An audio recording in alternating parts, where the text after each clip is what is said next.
not know, like, the history? Black people are not welcome here.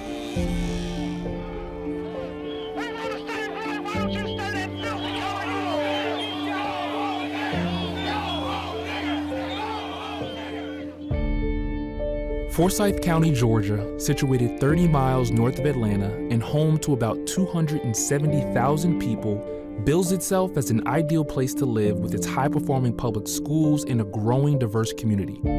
But beneath this vibrant exterior lies a deep and complex history rooted in racial violence and injustice. And today, residents are having a serious reckoning with that past. The bigger vision I have is for the county that was called the most racist in America in 1987. The dream is for it to be called the county that's known all over the world as the County of Love. In 1910, Forsyth County had just over 1,100 African American residents, a mix of land and business owners. By 1920, however, there were virtually zero, as most of the black population was violently expelled from the county in 1912, following the killing of a white woman, May Crow, and the subsequent racial terror, including the lynching of Rob Edwards and the hanging of two black teens, Ernest Knox and Oscar Daniel. There was little evidence that black people had anything to do with Crow's murder, save for one coerced confession, but for many residents of that time, that didn't matter. Black residents were forced out and told never to come back. The county remained virtually all white until the 1980s.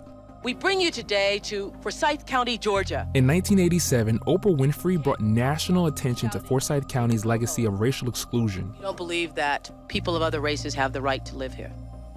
They have the right to live wherever they want to, but we have the right to choose if we want a white community also. That's why we moved here. You believe? That's what you believe. Excuse me. We just want to welcome everybody here to this third annual Forsyth Descendants Scholarship Celebration. In recognition of these historical injustices, a scholarship was established in 2022 for descendants of the expelled black families. Each recipient receives up to $10,000 a year for undergraduate studies for up to 4 years. Aaron Hall is a recipient of the scholarship and a junior at the University of Georgia. What did you know about Forsyth before even knowing about the scholarship? My mom told me more stories about my great-great-grandfather and what she had known, but other than that, I didn't know about like the expulsion at all or any of the history. My mom would always tell us, her grandfather said, don't go to Forsyth for anything. It's a bad place. And so that was all I knew about Forsyth. The scholarship committee connected Aaron and Angela with a genealogist who was able to connect the dots between local records and tidbits they knew about their family history. You have an opportunity to get a scholarship, which is like amazing, but at the same time, you're learning you're able to benefit from something that was really ugly and traumatizing for your family and ancestors. So have you thought about that, and how did that weigh on you as you're filling out the scholarship? It was great to know that I could benefit from it, but I was also like, do I even deserve this for like how hard that they worked towards everything and how much they like went through because of the expulsion. But I think it's also great to just recognize like everyone's descendants and ancestors, make them proud, because this is like educational, so it's like going towards like our future as well, and hopefully just like pushing the success of our families even further. Most of these college students knew nothing about this story, and they didn't know about their own family.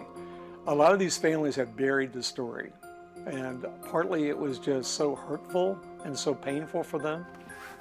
Former pastor and Forsyth County resident Durwood Sneed started the scholarship with a group of local pastors. Because almost nobody knew about it. And so the acknowledgement seemed important, but then the other thing was we wanted to do something that could be helpful, hopefully to the next generation of descendants of those people that got expelled. As these families started coming back to us and said, thank you for opening Pandora's box in our family. For us to finally start talking about this and talking about what happened. I feel like it's also helping a lot of these students to really have hope for the future, and when they encounter something really difficult in their lives, to remember what their ancestor went through and how they persevered through that. On the website for the scholarship, it even mentions this is an act of love, this is not reparations. And I'm curious, why was that important to denote what the scholarship is? We were trying to pull everyone in the community together to help people that might feel threatened in their own mind by one of these movements, to let them know this is not part of that, okay? And to let our black friends know, we know this is not fixing anything, but it's simply a start. Aaron, Angela, and I followed Durwood, a history buff, to different sites in Forsyth County to learn more about its past. Among them, Tolbert Street Cemetery, the site of a former Black Episcopal church and grave site that was restored in 2022. Pleasant Grove Baptist Church, where May Crow is buried, and Cumming City Square, where a mob of angry white residents hung Rob Edwards. A placard for lynching in Forsyth County that describes what happened on September the 10th of 1912. Aaron, what are you thinking and looking at? I feel like maybe part of the reason I didn't really like history in high school was because I felt like it was like sugar-coated a lot. But I do appreciate how like all of these plaques and everything speaking about like the lynchings and burials are kind of saying it for how it is.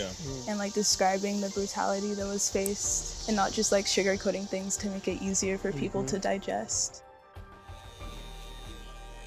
Josh Bird's family was forced out of Forsyth County in 1912.